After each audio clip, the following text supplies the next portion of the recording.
Mr. Chairman, there are 13 ayes and 9 noes. The motion to table Mr. Chairman, passes. Yes, who seeks recognition? I seek to strike the last, I move to strike the last word. The ranking member is recognized.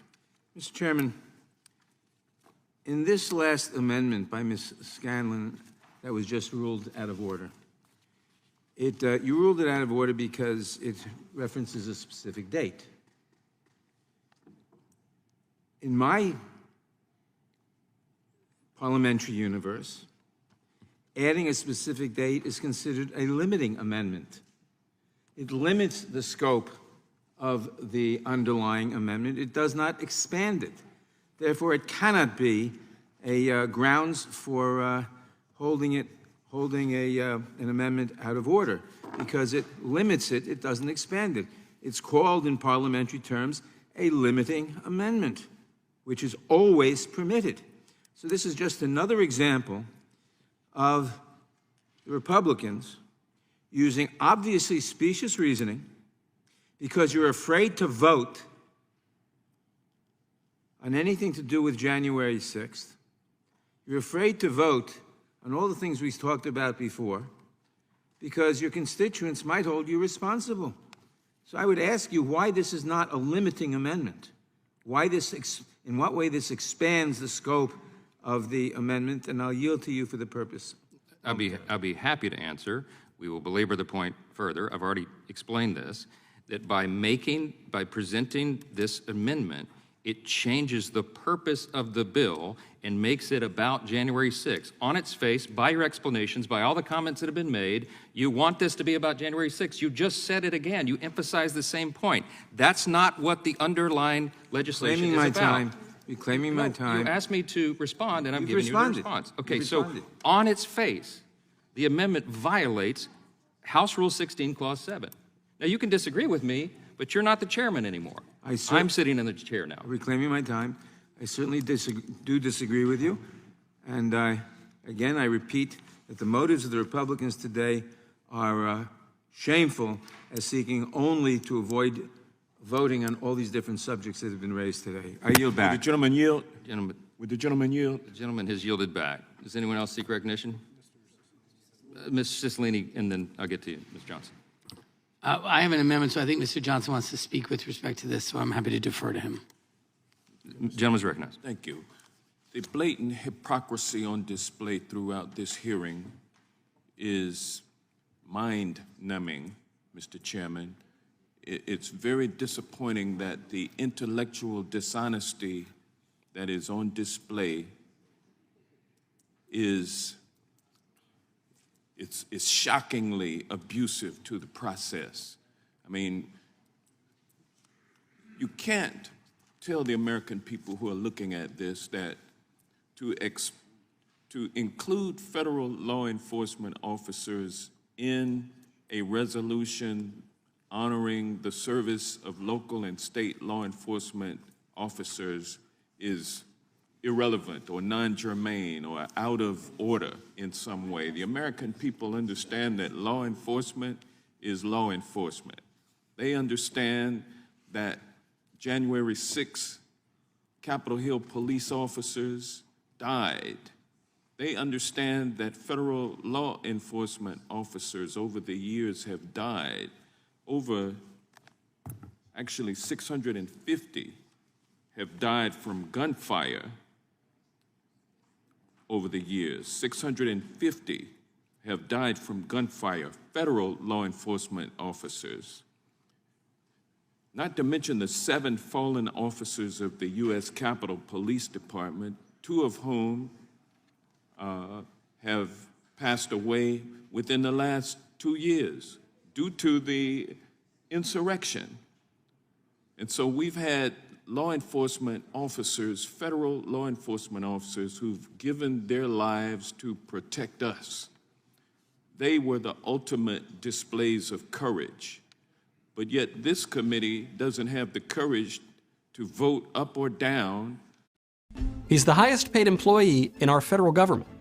A germane amendment that simply seeks to add federal law enforcement officers to this resolution.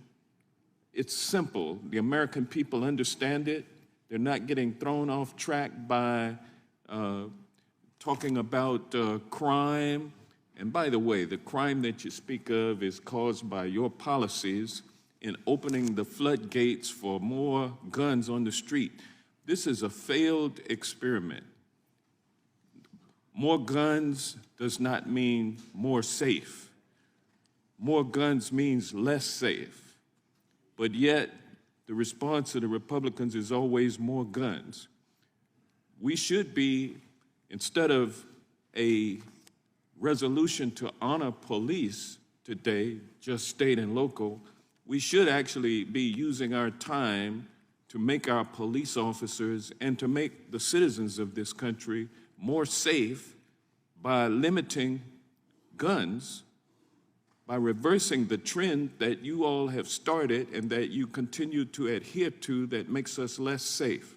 It's ridiculous that we would honor police officers at a time when we're making them less safe and refusing to do anything about it other than to offer prayers and to talk about how brave they are when they respond to the next mass casualty event, which could be taking place right as we speak and could be confronted by federal law enforcement officers coming to the aid of state and local officers. Every mass shooting that we have seen has involved a response by the FBI and the ATF, but yet you want to defund those two agencies. So we've been doing a lot of talking today. The American people see through it. If we're going to honor police, let's honor our state, local, and federal police. Moreover, let's get past these messaging bills and let's start doing what the American people want us to do, and that is pass some gun reform legislation to keep our communities safe. Democrats have been making our communities safer, voting on legislation to make our communities safer, while Republicans have been stopping the legislation either in the House or in the Senate. It's time for it to end. It's time for the killing to stop. It's time for the philosophy of more guns means more safety to go by the wayside. Less guns will make us more safe. And with that, I yield back. Gentleman yields back. The chair is going to respond to the outrageous claim that there's hypocrisy going on here. All the clutching of pearls is so far out of order, and I'm going to clarify the record here for anyone who's watching at home, high school students who are studying civics, and some on this committee who should understand the rules. The rule is, again, let me state very simply what the rule is. House Rule 16, Clause 7 says that an amendment cannot introduce material beyond the scope and purpose of the bill before us. Let me tell you why the last amendment, by way of example, was ruled out of order. I've already explained this again, but I'll give you further detail. Ms. Scanlon's amendment says on page 2, strike all that follows in the underlying bill after the resolving clause and insert the following, that Congress acknowledges the United States Capitol attack on January 6, 2021. The underlying bill says something very different. It says, be it resolved that Congress recognizes and appreciates the dedication and devotion demonstrated by the men and women of local law enforcement who keep our communities safe, and 2, condemns calls to defund, disband, and dismantle or abolish the police. The reason, everybody watching at home, the reason that they're so anxious to change the language of the underlying legislation is because of the last sentence that I just read you, that last clause, because this resolution condemns calls to defund, disband, dismantle, or abolish the police. They're all on record, including the ranking member who just clutched his pearls and told me that I was out of order here. Would the gentleman he is yield? on record saying that he wanted to defund the police. I'm not going to yield. You guys have talked enough.